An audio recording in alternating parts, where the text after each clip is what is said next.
در میان مردم کسانی هستند که میگویند ما به خدا و روز واپسین ایمان آوردیم،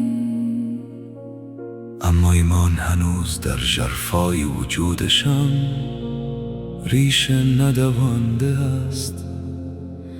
میکوشند خدا و اهل ایمان را فریب دهند، غافل از آن که بیش از همه خود را فریب میدهند. اما آنقدر در این بازی غرق شدند که حتی متوجه آن نیستند.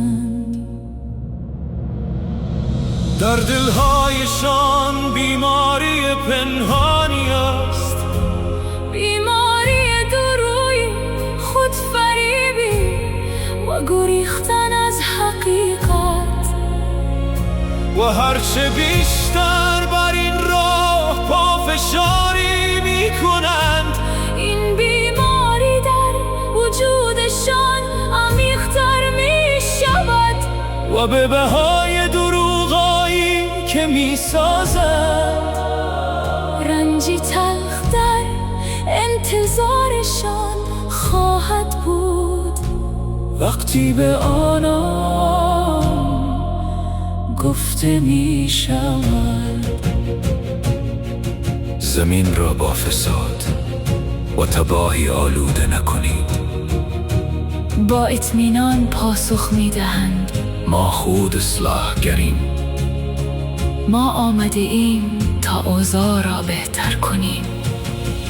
اما حقیقت چیز دیگری است. آنان خود سرچشمه آشفتگی و فسادند، ولی چشمشان از دیدن این حقیقت ناتوان شده است.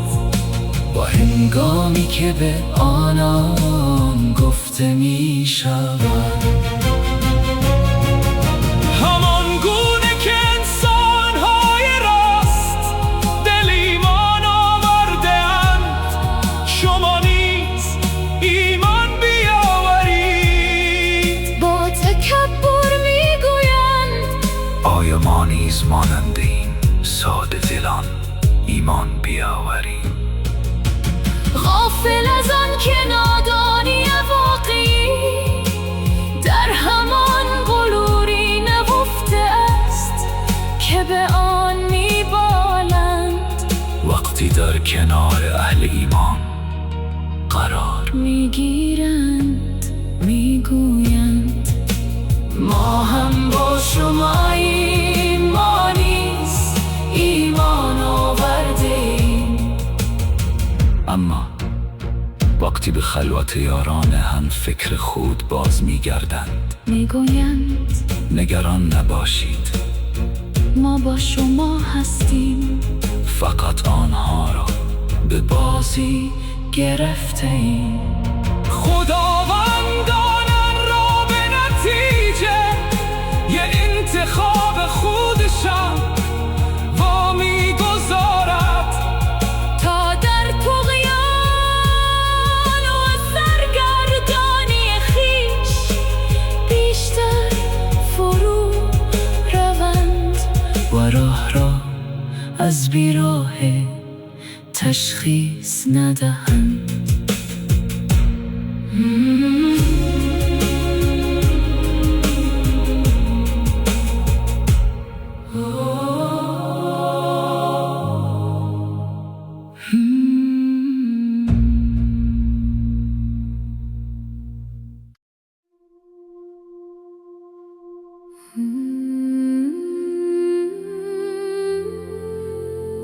آنان کسانی هستند که نور هدایت را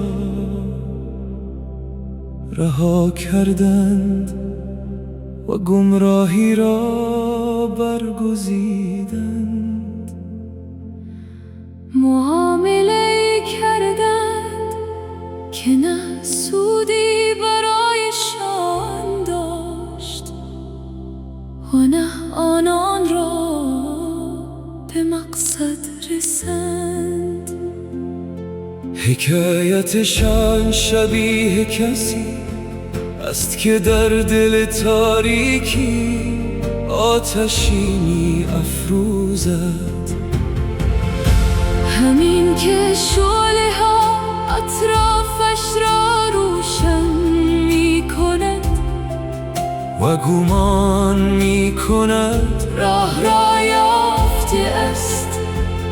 نور از او گرفته می شود و در تاریکی های رها می شود که دیگر راهی برای دیدن نمی یابد. گوی گوش حقیقت در آنم خاموش شده است. زبانشان از گفتن حق باز مانده و چشم دلشان نابینا شده است. پس دیگر راه بازگشت را نمی یابد. یه مانند کسانی هستند که در شبی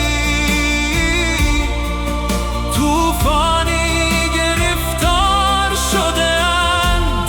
آسمان تیره است، رد می غرد، برق می شکافد و باران بر سرشان فرو می ریزد. از ترس صاعقه گوشهای خود را می پوشانند تا صدای هشدار را نشنوند. اما کجا می توان از احاطه خدا گریخت؟ برق حقیقت گاه چنان نزدیک است که می خواهد پرده از چشمانشان بردارد. هر زمان که نوری می بینند چند قدمی در روشنایی پیش می روند. اما همین که تاریکی باز می گردد از حرکت باز می ایستند. نه دل به نور می سپارند و نه از تاریکی دل می کنند. اگر خدا می خواست توانی شنیدن و دیدن را از آنان می گرفت، زیرا او بر هر چیز تواناست.